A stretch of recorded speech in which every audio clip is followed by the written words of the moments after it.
Sun Tzu and the Art of War. Chapter 11.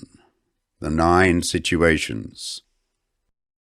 Sun Tzu said, "The art of war recognizes 9 varieties of ground.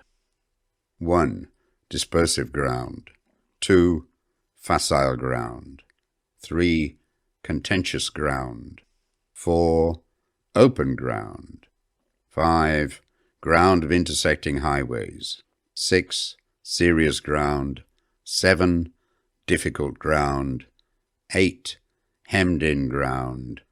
9. Desperate ground."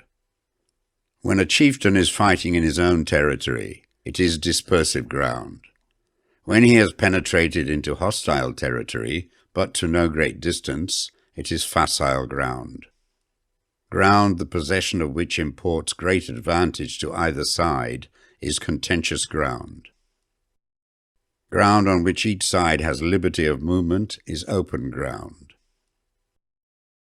Ground which forms the key to 3 contiguous states, so that he who occupies it first has most of the empire at his command, is a ground of intersecting highways. When an army has penetrated into the heart of a hostile country, leaving a number of fortified cities in its rear, it is serious ground. Mountain forests, rugged steeps, marshes and fens, all country that is hard to traverse, this is difficult ground. Ground which is reached through narrow gorges, and from which we can only retire by tortuous paths, so that a small number of the enemy would suffice to crush a large body of our men. This is hemmed-in ground. Ground on which we can only be saved from destruction by fighting without delay is desperate ground. On dispersive ground, therefore, fight not.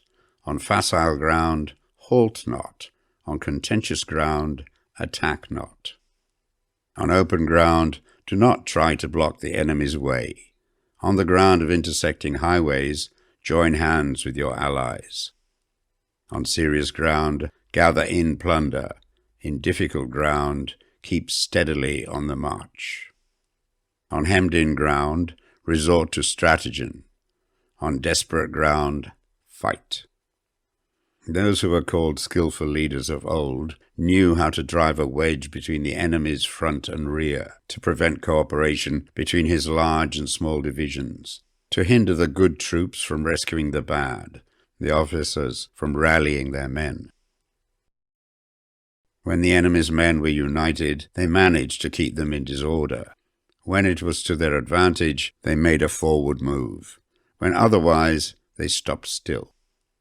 If asked how to cope with a great host of the enemy in orderly array and on the point of marching to the attack, I should say, begin by seizing something which your opponent holds dear.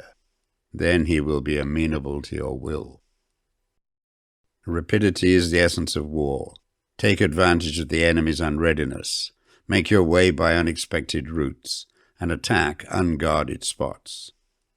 The following are the principles to be observed by an invading force. The further you penetrate into a country, the greater will be the solidarity of your troops, and thus the defenders will not prevail against you. Make forays in fertile country in order to supply your army with food. Carefully study the well-being of your men, and do not overtax them. Concentrate your energy and hoard your strength. Keep your army continually on the move, and devise unfathomable plans. Throw your soldiers into positions whence there is no escape, and they will prefer death to flight. If they will face death, there is nothing they may not achieve. Officers and men alike will put forward their uttermost strength. Soldiers, when in desperate straits, lose the sense of fear. If there is no place of refuge, they will stand firm.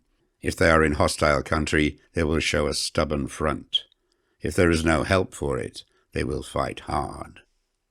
Thus, without waiting to be marshalled, the soldiers will be constantly on the qui-vive, without waiting to be asked.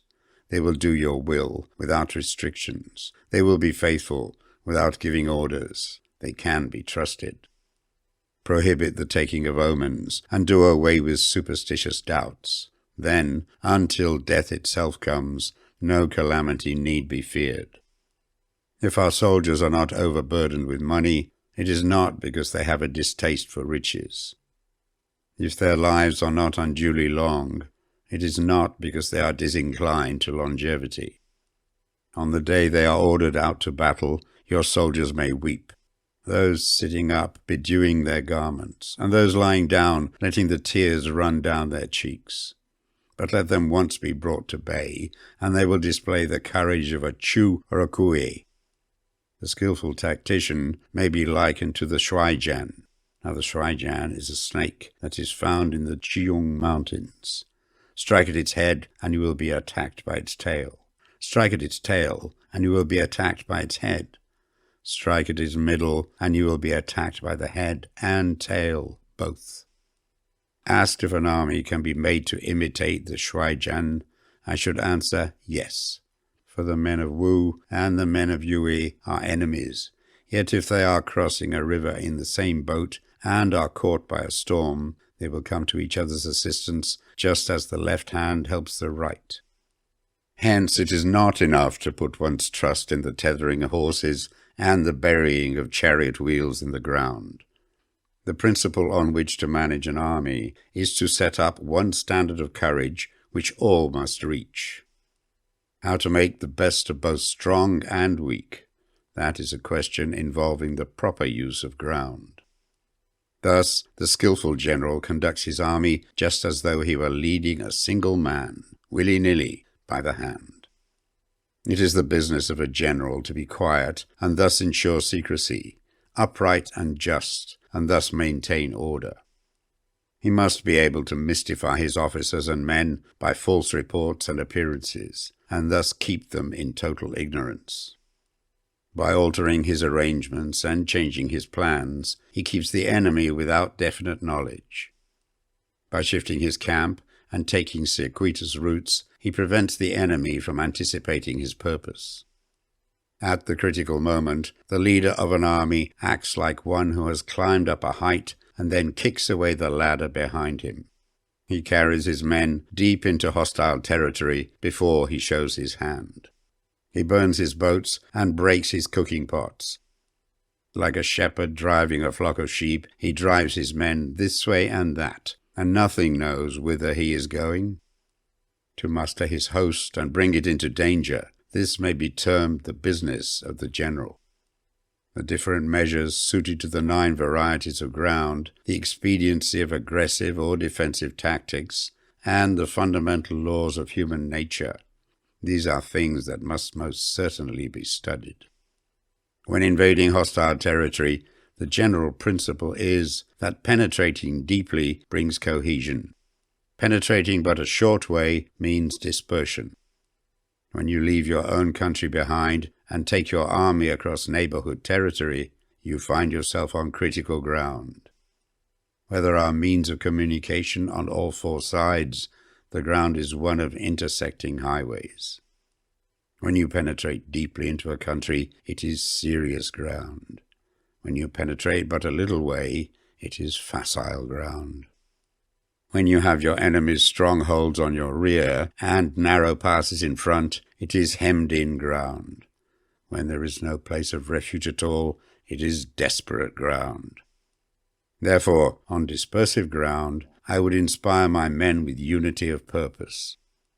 On facile ground, I would see that there is close connection between all parts of my army. On contentious ground, I would hurry up my rear.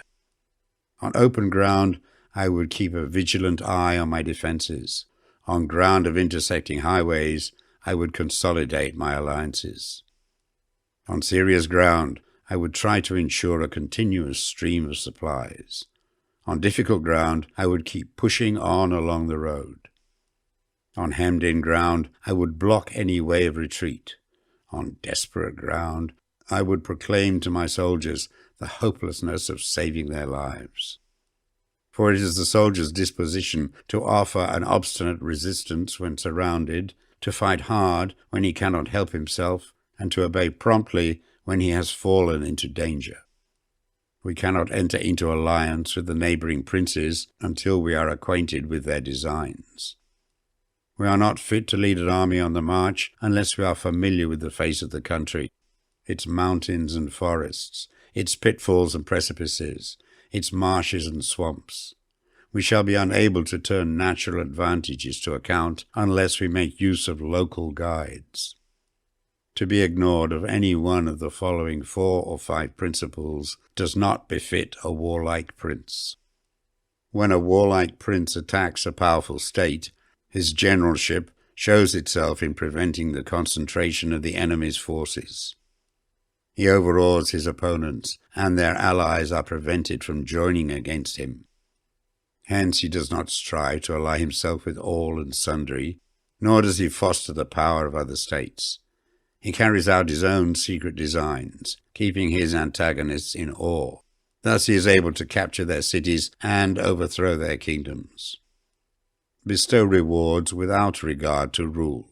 Issue orders without regard to previous arrangements, and you will be able to handle a whole army as though you had to do it with but a single man.